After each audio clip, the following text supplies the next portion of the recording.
Hello વિદ્યાર્થી મિત્રો, ધોરણ 8 સામાજિક વિજ્ઞાન ચેપ્ટર નંબર 1 ભારતમાં યુરોપિયન પ્રજાનું આગમન એના વિશે પાર્ટ 1 આપણે જોઈ ગયા છીએ. જે વિદ્યાર્થી મિત્રોએ હજુ પાર્ટ 1 નથી જોયો એ લોકો ઉપર રાઈટ સાઈડ આઈ બટનમાં ક્લિક કરી અને પાર્ટ 1 પહેલાં જોઈ શકે છે. ઓકે, તો હવે આપણે સ્ટાર્ટ કરીએ પાર્ટ 2. તો એના પહેલાં થોડુંક આપણે રિવિઝન કરીએ.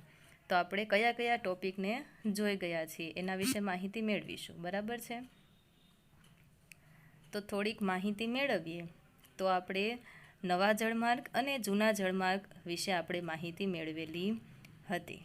પછી મેં તમને કીધેલું કે આજે વિદેશ જવું હોય તો કયા માર્ગનો વધુ ઉપયોગ થાય છે, તો એ તમારે કોમેન્ટ કરીને મને જણાવવાનું રહેશે.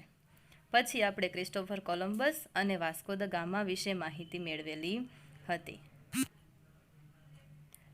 ક્રિસ્ટોફર કોલંબસ જે ઇટાલીનો રહેવાસી હતો, જેણે અમેરિકાની શોધ કરેલી, અને વાસ્કો દ ગામા જે પોર્ટુગલ દેશનો રહેવાસી હતો અને તેમણે ભારતની શોધ કરેલી હતી. પછી આપણે જોયેલું પોર્ટુગીઝ સત્તાનો અંત. તો આજે આપણે જોવાના છીએ ડચ લોકો. તો ડચ લોકો વિશે આપણે થોડીક માહિતી મેળવીશું. પોર્ટુગીઝોના આગમન પછીના 100 વર્ષે લગભગ 16મી સદીના અંતભાગમાં હોલેન્ડ, હાલનું નેધરલેન્ડના રહેવાસી ડચ લોકો વેપાર અર્થે આવ્યા હતા. પોર્ટુગીઝો આવ્યા એના કેટલા વર્ષ પછી? તો કે લગભગ 100 વર્ષ પછી 16મી સદીના અંતભાગમાં, એટલે કે 16મી સદીનો જ્યારે અંત હતો, પૂરી થતી હતી, ત્યારે ડચ લોકો આવ્યા હતા. કયા પ્રદેશના રહેવાસી હતા? તો લખવાનું હોલેન્ડ, અને હાલમાં એ કયા નામે ઓળખાય છે? તો કે નેધરલેન્ડના નામે ઓળખાય છે.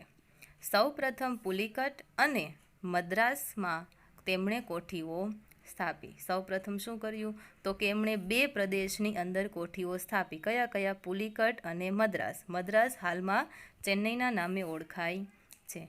ડચ લોકો શા માટે આવેલા હતા ભારતમાં? તો કે વેપાર કરવા માટે આવેલા હતા. ઈસવીસન 1663માં આગ્રામાં પણ તેમણે કોઠી સ્થાપી. ધીમે ધીમે તેમણે પોતાની વિસ્તાર વધારતા ગયા, વેપાર વધારતા ગયા, અને પહેલાં તો પુલિકટ અને મદ્રાસમાં કોઠીઓ સ્થાપી હતી. પછી તેમણે 1663માં આગ્રામાં પણ પોતાની કોઠી સ્થાપી નાખી. દરમિયાન અંગ્રેજો પણ ભારતમાં આવી પહોંચ્યા. ડચ લોકો હજુ પોતાનો વેપાર આગળ વધારતા હતા. એ જ સમયમાં અંગ્રેજો પણ ભારતમાં આવી પહોંચ્યા. ડચ લોકો અંગ્રેજો સામે સ્પર્ધામાં ટકી શક્યા નહીં. અંગ્રેજો પણ વેપાર કરવા માટે આવેલા અને ડચ લોકો પણ વેપાર કરવા માટે આવેલા હતા. તો ડચ લોકો અને અંગ્રેજોના બંનેના વેપારમાં સ્પર્ધામાં કોણ ટકી શક્યું નહીં? તો કે ડચ લોકો ટકી શક્યા નહીં. હવે આપણે જોઈશું ભારત પર અંગ્રેજોની નજર. ઈસવીસન 1600માં ઇંગ્લેન્ડની રાણી એલિઝાબેથના સમયમાં બ્રિટિશ ઈસ્ટ ઇન્ડિયા કંપનીની સ્થાપના થઈ. ઈસ્ટ ઇન્ડિયા કંપનીની સ્થાપના ક્યારે થઈ? તો કે ઈસવીસન 1600માં. ઇંગ્લેન્ડની રાણીનું નામ શું હતું? તો કે એલિઝાબેથ. હિન્દુસ્તાન સામે વેપાર કરી ધનવાન થવાની ઈચ્છા રાખનાર વેપારીઓની આ કંપની હતી. શા માટે ઈસ્ટ ઇન્ડિયા કંપનીની સ્થાપના કરવામાં આવી હતી? તો કે જે વેપારીઓને ભારત સાથે વેપાર કરી અને ધનવાન થવાની ઈચ્છા ધરાવનાર હતા, એ બધા જ વેપારીઓની આ કંપનીની હતી. ઈસવીસન 1608માં પહેલું અંગ્રેજ વહાણ હિન્દુસ્તાનના સુરત બંદરે પહોંચ્યું.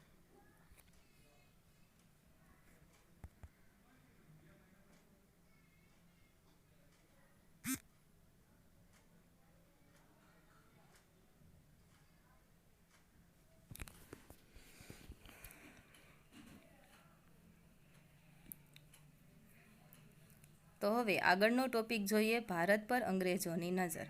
ઈસવીસન 1600માં ઇંગ્લેન્ડની રાણી એલિઝાબેથના સમયમાં બ્રિટિશ ઈસ્ટ ઇન્ડિયા કંપનીની સ્થાપના થઈ. બ્રિટિશ ઈસ્ટ ઇન્ડિયા કંપનીની સ્થાપના ક્યારે થઈ? તો ઈસવીસન 1600માં. ઇંગ્લેન્ડના રાણીનું નામ શું છે? એલિઝાબેથ. એના સમયમાં બ્રિટિશ ઈસ્ટ ઇન્ડિયા કંપનીની સ્થાપના કરવામાં આવી હતી. હિન્દુસ્તાન સાથે વેપાર કરી ધનવાન થવાની ઈચ્છા રાખનાર વેપારીઓની આ કંપની હતી. કોની હતી આ કંપની? તો કે જે વેપારીઓને હિન્દુસ્તાન સાથે વેપાર કરવો હતો અને વેપાર કરી અને ધન કમાવાની ઈચ્છા હતી એવા વેપારીઓની આ કંપની હતી. ઈસવીસન 1608માં પહેલું અંગ્રેજ વહાણ હિન્દુસ્તાનના સુરત બંદરે આવી પહોંચ્યું. 1608માં શું થયું? તો કે અંગ્રેજોનું પહેલું વહાણ કયા બંદરે આવ્યું? તો સુરત બંદરે આવી પહોંચ્યું. હિન્દુસ્તાનની ધરતી પર પગ મૂકનાર પ્રથમ અંગ્રેજ હોકિન્સ આ વહાણનો કપ્તાન હતો. અંગ્રેજોનું જે પહેલું વહાણ હિન્દુસ્તાનમાં સુરત બંદરે આવ્યું તો તે વહાણનો કપ્તાન કોણ હતો? તો કે હોકિન્સ હતો. અને હિન્દુસ્તાનની ધરતી ઉપર પગ મૂકનાર પહેલો અંગ્રેજ કોણ હતો? તો કે પણ હોકિન્સ. તે જહાંગીરને મળ્યો પરંતુ પરવાનગી મળી નહીં. એ શા માટે આવ્યા હતા અંગ્રેજો ભારતમાં? તો કે વેપાર કરવા માટે આવેલા હતા. તમને બધાને ખબર જ છે કે ત્યારે રાજાશાહી ચાલતી હતી. અમુક અલગ અલગ પ્રદેશો ઉપર અલગ અલગ રાજાઓનું શાસન હતું. તો જે રાજાના રાજ્યમાં આપણે વેપાર કરવો હોય તો ત્યાંની પરવાનગી લેવી પડે. જો ત્યાંના રાજા હા પાડે કે અમારા રાજ્યમાં તમે વેપાર કરી શકો છો તો જ ત્યાં વેપાર કરી શકાય. તો હોકિન્સે આવીને સૌપ્રથમ શું કર્યું? તો કે જહાંગીરને મળ્યો. પરંતુ જહાંગીરે શું કર્યું? તો કે તેના પ્રદેશની અંદર વેપાર કરવાની પરવાનગી હોકિન્સને આપી નહીં. ત્યારબાદ આવનાર સર ટોમસ રોયે જહાંગીર પાસેથી સુરતમાં વેપારી કોઠી સ્થાપવાની પરવાનગી લીધી. હોકિન્સને તો પરવાનગી મળી નહીં. તો ત્યાર પછી કોણ આવ્યું? તો કે સર ટોમસ રો આવ્યા. તેમણે પણ જહાંગીર પાસેથી પરવાનગી લેવા માટે ગયા. તો તેમને જહાંગીરે પરવાનગી આપી દીધી અને સુરતમાં વેપારી કોઠી સ્થાપી શકો છો એના માટેની પરમિશન આપી દીધી. ત્યાર પછી દિલ્હીની સત્તા શાહજહાં પાસે આવી. શાહજહાંએ બંગાળમાં વેપાર કરવાની છૂટ આપી. જહાંગીર પછી કોની પાસે આવી? તો કે દિલ્હીની ગાદી હવે શાહજહાં પાસે આવી ગઈ હતી. અને શાહજહાંએ શું કર્યું? તો કે અંગ્રેજોને બંગાળના પ્રદેશની અંદર વેપાર કરવા માટેની છૂટ આપી દીધી. તો આમાંથી બે ઇમ્પોર્ટન્ટ ક્વેશ્ચન કે બ્રિટિશ ઈસ્ટ ઇન્ડિયા કંપનીની સ્થાપના ક્યારે થઈ હતી? ઈસવીસન 1600માં. અને બીજો સવાલ એ કે હિન્દુસ્તાનમાં અંગ્રેજોનું પહેલું વહાણ કયા બંદરે આવી પહોંચ્યું? તો લખવાનું સુરત બંદરે આવી પહોંચ્યું. બરાબર છે.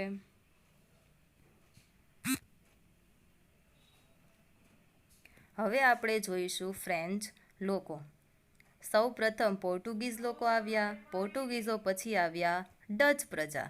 ડચ પ્રજા પછી આવેલી હતી એ હતી અંગ્રેજો. અને હવે કોણ આવેલું છે? તો કે ફ્રેન્ચ લોકો. ફ્રેન્ચ લોકો વિશે આપણે થોડી માહિતી મેળવીએ. ફ્રેન્ચોએ ફ્રેન્ચ ઈસ્ટ ઇન્ડિયા નામની કંપની ઈસવીસન 1664માં સ્થાપી હતી. ફ્રેન્ચ લોકોએ શું કર્યું? તો કે ફ્રેન્ચ ઈસ્ટ ઇન્ડિયા નામની કંપનીની સ્થાપના કરી. ક્યારે કરી? તો કે 1664માં. આને કેવી રીતે યાદ રાખશો? તો કે બ્રિટિશ ઈસ્ટ ઇન્ડિયા કંપનીની સ્થાપના 1600માં થઈ હતી. તો ઈસવીસન 1600માં બ્રિટિશ ઈસ્ટ ઇન્ડિયા કંપનીની સ્થાપના થઈ. એના 64 વર્ષ પછી ફ્રેન્ચ ઈસ્ટ ઇન્ડિયા કંપનીની સ્થાપના થઈ. તેમણે સુરત અને પુડુચેરીમાં કોઠીઓ સ્થાપી. બધી જ પ્રજા ભારતની અંદર શા માટે આવતી હતી? તો કે ભારતમાં વેપાર કરવા માટે અને ધનવાન થવા માટે આવતી હતી. તો સૌ પ્રથમ બધા લોકો આવે તો એ શું કરે? અલગ અલગ વિસ્તારમાં પોતાની કોઠીઓ સ્થાપે. કોઠીઓ એટલે શું એની માહિતી પણ આપણે મેળવીશું.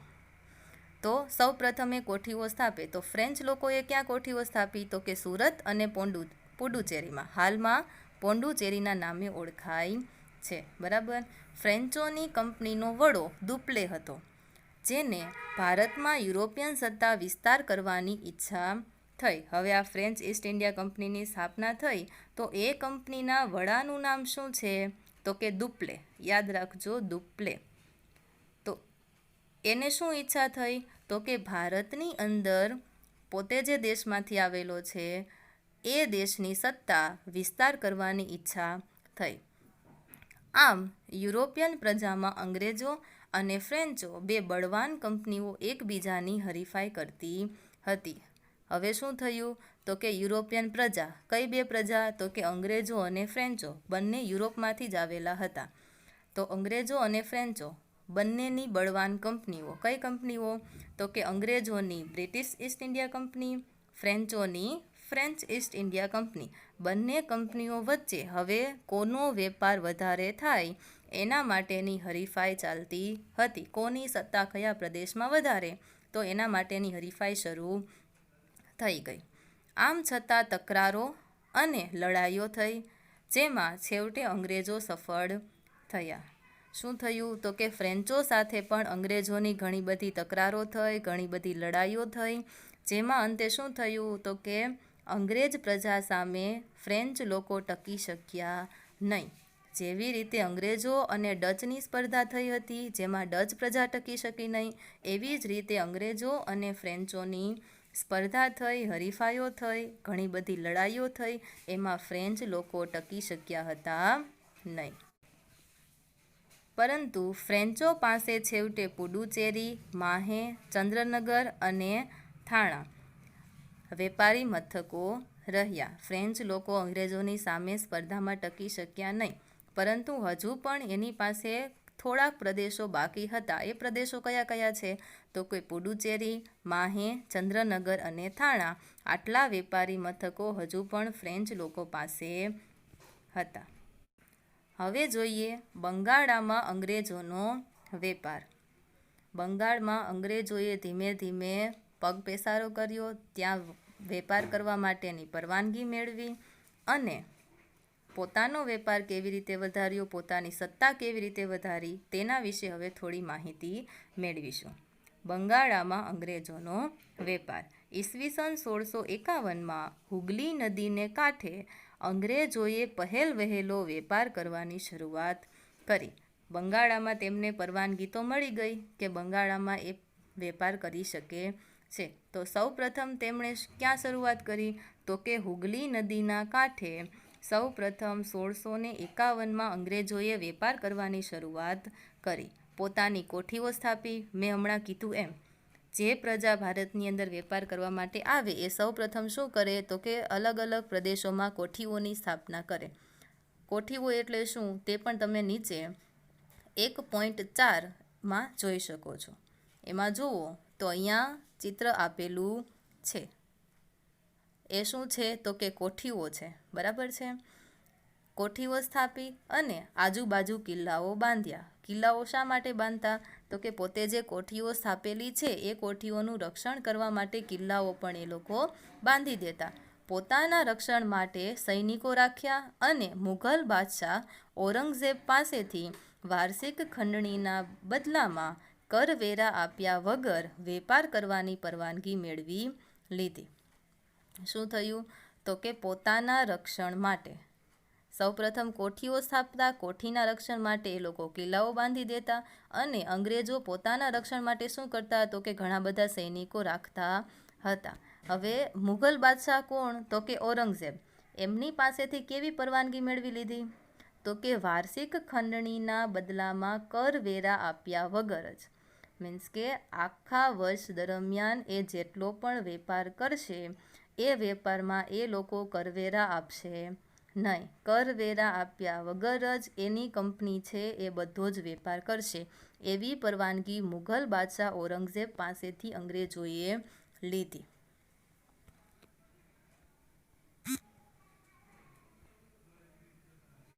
વિચારો, શું આજે કોઈ વિદેશના વેપારીઓ ભારતમાં આવો કોઈ વેપાર કરવાની પરવાનગી માગે છે? આ વિચારી અને તમારે મને કોમેન્ટ બોક્સમાં જવાબ આપવાનો છે. ઓકે, ચાલો હવે 1.5 જોઈએ. વિવિધ સમયે બ્રિટિશ અને સ્થાનિક શાસન. ભારતમાં બ્રિટિશરોનું શાસન કેટલું હતું અને સ્થાનિક શાસન કેટલું હતું? સ્થાનિક એટલે ભારતના જે પ્રજા હોય, ભારતના જે રાજાઓ હોય તે અલગ અલગ પ્રદેશો ઉપર શાસન કરતા હતા. તો સ્થાનિક શાસન કેટલું હતું અને બ્રિટિશ શાસન કેટલું હતું એના વિશેની થોડીક માહિતી નકશા દ્વારા મેળવીશું. પહેલું આપણને જે આપેલું છે એ છે ભારત 1797. બીજું આપેલું છે ભારત 1840માં અને ત્રીજું છે એ ભારત 1857માં. બરાબર છે. જ્યાં બ્લુ કલર છે એ બધું શું દર્શાવે છે તો કે બ્રિટિશ શાસન દર્શાવે છે, અને જ્યાં યલો કલર છે એ શું દર્શાવે છે તો કે સ્થાનિક શાસન દર્શાવે છે. ધીમે ધીમે બ્રિટિશરોએ પોતાનું શાસન ભારતની અંદર કેવી રીતે વધાર્યું તેની માહિતી નકશામાં તમે જોઈ શકો છો. સૌપ્રથમ પહેલા નકશામાં જુઓ તો 1797માં બ્રિટિશરોનું શાસન ખૂબ જ ઓછા પ્રદેશો પૂરતું મર્યાદિત હતું, અને આપણું સ્થાનિક શાસન હતું એ ખૂબ જ વધારે પ્રદેશોમાં હતું. પણ જેમ જેમ સમય જતો ગયો 1840 આવ્યું ત્યાં શું થઈ ગયું તો કે બ્રિટિશરોએ પોતાનું શાસન વધારતા ગયા. તમે બ્લુ કલરમાં જોઈ શકો છો, અને તમે યલો કલરમાં જુઓ તો એ શાસન ધીમે ધીમે સ્થાનિક શાસન ઘટતું ગયું છે. ત્યાર પછી સમય આવ્યો 1857નો. ત્યારે શું થયું તો જો બ્લુ કલર ખૂબ જ વધારે પ્રમાણમાં વધી ગયો છે. કેમ તો કે બ્રિટિશરોએ શું કર્યું છે તો કે પોતાનું શાસન અલગ અલગ પ્રદેશોમાં વધારતા ગયા છે, અને આપણું સ્થાનિક શાસન ખૂબ જ ઓછું જોવા મળે છે. બરાબર, તો આ થઈ નકશા વિશેની માહિતી. હવે આપણે જોઈએ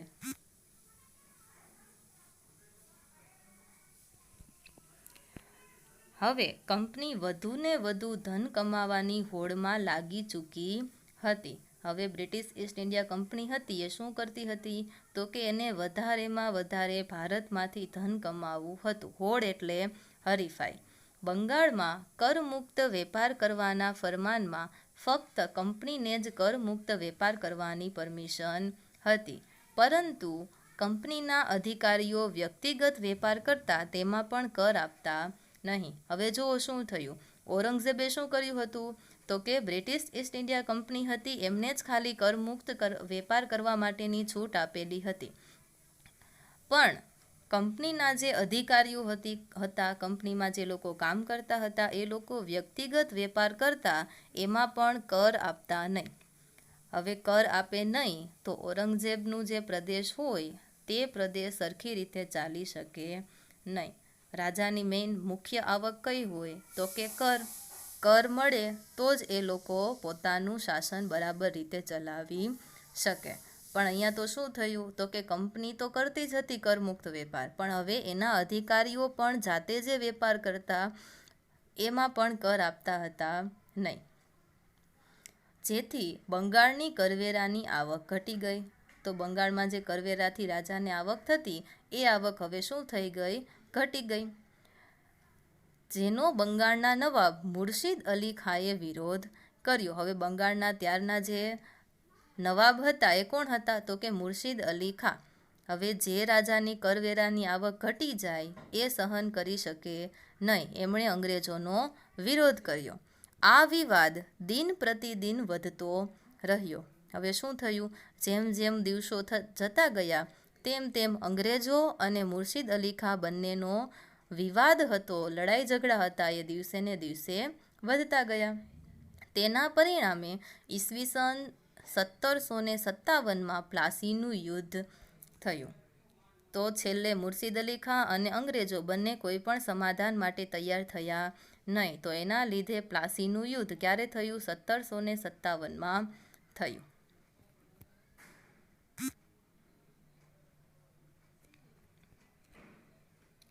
તો હવે આ પ્લાસીના યુદ્ધ વિશે આપણે થોડી માહિતી મેળવીશું. પ્લાસીનું યુદ્ધ 1756માં સિરાજ ઉદ દૌલા બંગાળનો નવાબ બન્યો. સિરાજ ઉદ દૌલાનો ફોટો તમે અહીંયા જોઈ શકો છો, જેની અંગ્રેજ પર ધાક હતી. હવે જે આ બંગાળનો નવાબ હતો સિરાજ ઉદ દૌલા, એની ધાક કોના ઉપર હતી અંગ્રેજો પર હતી. મીન્સ કે અંગ્રેજો એનાથી ડરતા હતા, તેથી અંગ્રેજો તેને પસંદ ન કરતા હતા. જેવું સિરાજ ઉદ દૌલા કે એવું અંગ્રેજોને કરવું પડે, તો અંગ્રેજોને સિરાજ ઉદ દૌલા પસંદ હતો નહીં. સિરાજ બંગાળનો નવાબ ન રહે તે માટે અંગ્રેજોએ કૂટનીતિ કરી અને સિરાજ ઉદ દૌલાના હરીફોને મદદ કરી. સિરાજ ઉદ દૌલા હવે બંગાળનો નવાબ રહેવો જોઈએ નહીં, એના માટે અંગ્રેજોએ શું કર્યું તો કે કૂટનીતિઓ આચરી. નીતિઓ ઘણી બધી ઘડી અને સિરાજ ઉદ દૌલાના હરીફો એને શું કરી તો કે મદદ કરી. સિરાજુદ્દૌલાએ કંપનીને હુકમ કર્યો કે કંપની રાજ્યની બાબતમાં દખલ અંદાજી કરવાનું બંધ કરે. સિરાજુદ્દૌલાએ શું કર્યું તો કે company British East India company હતી તેમને એવો હુકમ કર્યો કે કંપની રાજ્યની બાબતમાં દખલઅંદાજ કરવાનું બંધ કરે, અંગ્રેજો તેની કોઠીઓની કિલ્લાબંધી કરવાનું બંધ કરે અને કાયદેસરનો કર ભરી શરતોનું પાલન કરી અને વેપાર કરે. સિરાજુદ્દૌલાએ શું કર્યું તો કે અંગ્રેજો જે એના રાજ્યની બાબતમાં દખલઅંદાજી કરતા હતા એમને એમ કીધું કે તમે મારા રાજ્યની બાબતમાં દખલઅંદાજી કરવાનું બંધ કરો, તમે તમારી જે કોઠીઓ બાંધેલી છે એ કોઠીઓની ફરતે કિલ્લાબંધી કરો છો તો એ પણ કરવાનું બંધ કરી દો, કાયદેસરનો જે કર થાય છે એ કર તમે ભરો અને બધી જ શરતોનું પાલન કરી પછી તમે વેપાર કરો. આવો હુકમ સિરાજુદ્દૌલાએ કંપનીને કર્યો. આ બાબતે બંને પક્ષ સમાધાન માટે તૈયાર થયા નહીં. અંગ્રેજો પણ બધો કર ભરીને કાયદેસરનું વેપાર કરવા માટે તૈયાર થયા નહીં અને સિરાજુદ્દૌલાએ પણ અંગ્રેજોનું જે આ આચરણ હતું તે માની લીધું નહીં. તેથી નવાબે 30,000 સૈનિકોને સાથે રાખી અંગ્રેજ કોઠી પર હુમલો કર્યો. તો નવાબ સિરાજુદ્દૌલાએ શું કર્યું તો કે 30,000 સૈનિકોને લઈને અંગ્રેજ કોઠીઓ હુગલી નદીના કાંઠે જે અંગ્રેજોએ કોઠીઓ સ્થાપેલી હતી તે કોઠી ઉપર હુમલો કર્યો અને નવાબની ફોજે અંગ્રેજોને બંદીવાન બનાવી તેના વહાણો ઘેરી લીધા. ત્યાં જે અંગ્રેજો હતા એ બધાને બંદીવાન બનાવી લીધા અને ત્યાંના જે વહાણો હતા અંગ્રેજોના એ પણ ઘેરી લીધા. અંગ્રેજ સેનાએ રોબર્ટ ક્લાઇવની આગેવાનીમાં વળતો હુમલો કર્યો. હવે અંગ્રેજો શાંતિથી બેસવાના હતા નહીં. અંગ્રેજ સેનાએ શું કર્યું તો કે રોબર્ટ ક્લાઇવને આગેવાન બનાવ્યો અને ફરીથી સિરાજુદ્દૌલા ઉપર હુમલો કર્યો. રોબર્ટ ક્લાઇવે સિરાજઉદ્દૌલાના એક સેનાપતિ મીર જાફરને નવાબ બનવાની લાલચ આપી મદદ માંગી તેને રાજી કરી લીધો. રોબર્ટ ક્લાઇવે શું કર્યું તો કે સિરાજઉદ્દૌલાનો જે સેનાપતિ હતો, કોણ સેનાપતિ તો કે મીર જાફર, એને લાલચ આપી. કેવી લાલચ આપી તો કે અમે તને બંગાળાનો નવાબ બનાવી દઈશું. તો એના માટે શું કરવું પડશે મીર જાફરને તો કે અંગ્રેજોનો સાથ આપવો પડશે. તો નવાબ બનાવવાની લાલચ આપી, એની પાસેથી મદદ માંગી અને સિરાજઉદ્દૌલાનો જે સેનાપતિ હતો મીર જાફર એને રાજી કરી લીધો. પ્લાસી યુદ્ધમાં ક્લાઇવે સિરાજઉદ્દૌલાને હરાવી દગાથી ખૂન કર્યો. પ્લાસીના યુદ્ધમાં શું થયું તો કે જે રોબર્ટ ક્લાઇવ હતો એણે સિરાજઉદ્દૌલાને દગાથી ખૂન કરી નાખ્યું. ભારતમાં કંપનીની આ પહેલી લડાઈ હતી. બ્રિટિશ ઈસ્ટ ઇન્ડિયા કંપનીની સ્થાપના થઈ પછી ભારતની અંદર એ કંપનીની વહેલી આ લડાઈ હતી જેમાં ભારતમાં અંગ્રેજોની સત્તાની શરૂઆત થવાની હતી. શું થવાનું હતું તો કે અંગ્રેજોની સત્તાની ધીમે ધીમે શરૂઆત થવાની હતી. માટે આ લડાઈ ભારતના ઇતિહાસમાં મહત્ત્વની ઘટના ગણાય છે. આ બનાવથી ભારતનો ઇતિહાસ બદલાઈ જાય છે. કેમ તો કે આ લડાઈમાં કોણ જીતી ગયું? અંગ્રેજો જીતી ગયા અને અંગ્રેજોના જીતવાથી એની સત્તાની શરૂઆત થઈ ગઈ હતી.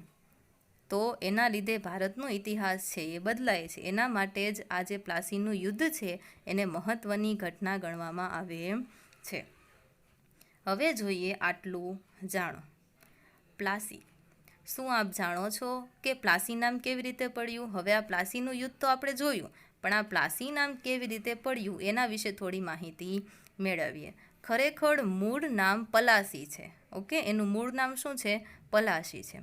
ત્યાંના પલાસ એટલે કે ખાખરાના વૃક્ષો પરથી નામ પડેલ છે. એ પ્રદેશનું નામ પલાસી કેવી રીતે પડેલું છે તો કે ત્યાં પલાસ એટલે કે ખાખરાના વૃક્ષો આવેલા છે એના લીધે. પલાસના ફૂલ લાલ રંગના હોય છે અને તેનો ગુલાલ અને હોળીના રંગોમાં ઉપયોગ થાય છે. ફૂલ કેવા કલરના હોય છે તો કે લાલ રંગના, અને આ ફૂલનો ઉપયોગ ક્યાં થાય છે તો કે ગુલાલ બનાવવામાં અને હોળીના રંગોમાં પણ તેનો ઉપયોગ થાય છે.